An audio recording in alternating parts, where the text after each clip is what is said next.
believe that men and women are equal. Of course not. Who told you they are? You don't believe they are.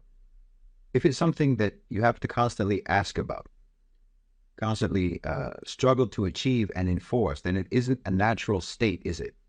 If it was an obvious, accepted fact, then it goes without saying, no argument is necessary. No one ever says, do you believe that men and women both have arms and legs? No one ever says, do you believe that both men and women breathe oxygen? But you ask, are they equal? Or do I think that they're equal? Do I believe that they're equal? Well, if you believe that they're equal, and you believe that their equality was a natural, undeniable reality, then you would be insulting my intelligence to ask that question.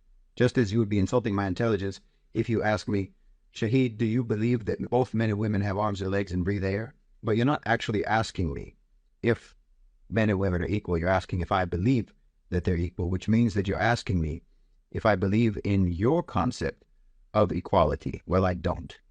It's an incoherent concept. Of course I don't believe that. Men and women are not equal. Men and men are not equal. Women and women are not equal. Individuals are not equal.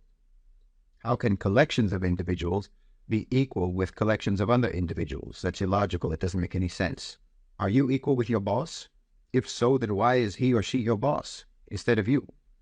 I'm not equal to another man who's stronger than me, who's smarter than me. I'm not equal to him in strength, and I'm not equal to him in intelligence. I'm not equal to a man who's richer than me in wealth. I'm not equal to a man who has a higher status in society than me. There are things that I can't understand no matter how hard I try, and there's other people who can understand those same things effortlessly.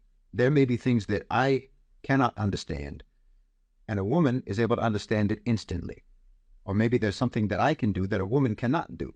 So how are you going to extrapolate from those examples or those scenarios that therefore, because Shahid can do something that a woman can't, or a woman can do something that Shahid can't, therefore that means that this gender is superior to that gender, or vice versa. Now, you created a concept that is inconsistent, does not align with human reality or human complexity. And you invented that concept because your culture has historically been abominable towards women. The West has never known what to do about women. You went back and forth for centuries trying to decide if women were goddesses or witches, tools of the devil, the cause of original sin. You used to wonder whether or not women even had souls. There's never been any people on the face of the earth so confused and twisted up about women as the West.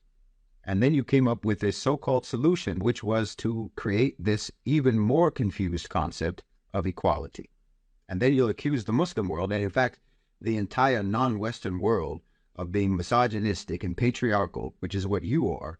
You would accuse the rest of the world for that, because the rest of the world never talked about equality the way that you do.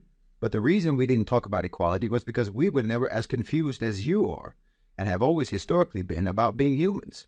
And then you try to force us to try to explain our beliefs to you according to your framework, to try to explain to you, for example, how Islam actually upholds the equality of the sexes in terms of both men and women having equal innate value, but they have different roles in society and so on. Why should we try to make our clarity align with your confusion? Why do you find it necessary to believe in the fantasy of equality when we all know that some people are better than others?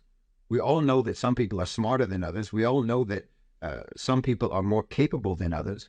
And if that's the case, and it is the case, then subhanAllah, I hope that we're not all born equal, because that would be a severe indictment against anyone and everyone who fails in their life to become an astronaut, or to become a brain surgeon, or to become a brilliant writer or an artist. If we're all born equal, then how do you explain the infinite disparities between people's capacities? But then you're going to say that all women are equal with all men, when all men aren't equal with all men, and all women aren't equal with all women. This is incoherent. What does it even mean? You in the West, because you largely become atheists, will make fun of Muslims, will make fun of our intelligence, because, as you say, we believe in fairy tales. You say we believe in a God without evidence. We have no evidence to prove the existence of God, but we believe in him.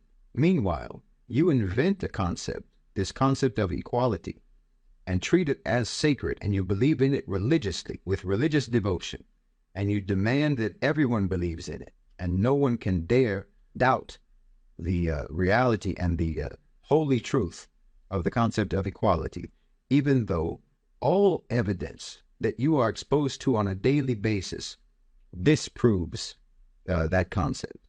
So you'll make fun of us and you'll look down on us and you'll insult our intelligence for believing in something that you say we don't have any proof for. Meanwhile, you're believing in something for which all of the proof that exists disproves it. You see how incoherent your thinking process is?